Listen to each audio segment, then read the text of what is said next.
Mauritia rose is a rose bred by Tantau in 2021, and it is a rose you often see online where people will rave about it for fragrance. To be honest with you all, I noticed I had bought this rose 4 years ago when I was looking at an old Tantau order, and ever since it has been stuck in the trial flower bed, and I had completely forgotten I had it, to be honest with you all.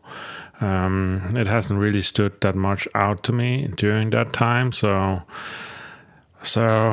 yeah, I just went and tracked it down because so many of you were really raving about this rose, and I wanted to see what it was, and then I discovered I had been growing it all along.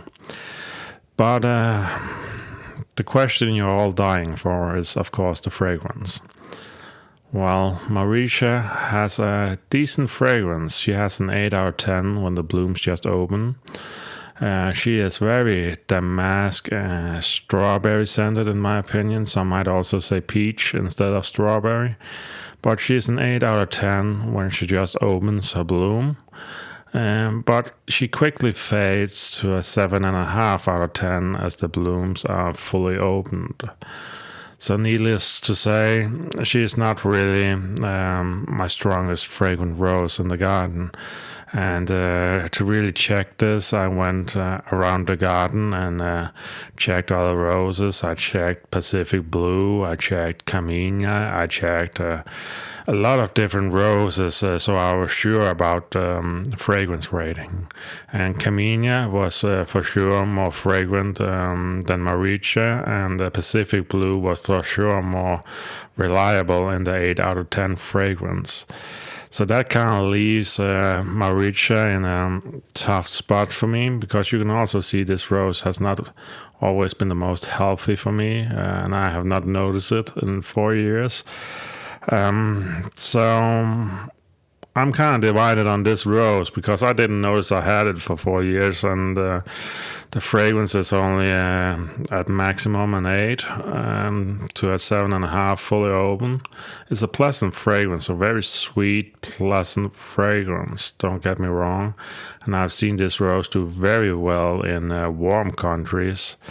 But I think what I'm trying to say is this is a good rose, but I'm not really sure it deserves all the craziness that is about it, where everybody wants to track it down. And that is probably what my opinion about this rose is. I haven't really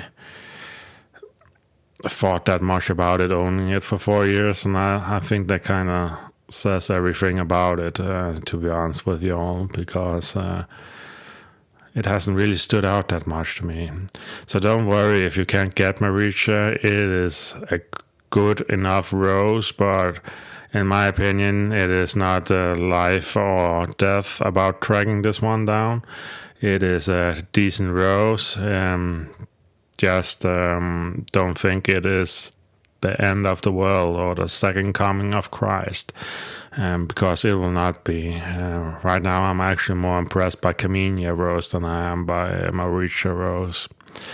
So yeah guys, take it for what it is. It is a good rose. I'm just not sure you have to spend your whole day after day tracking it down.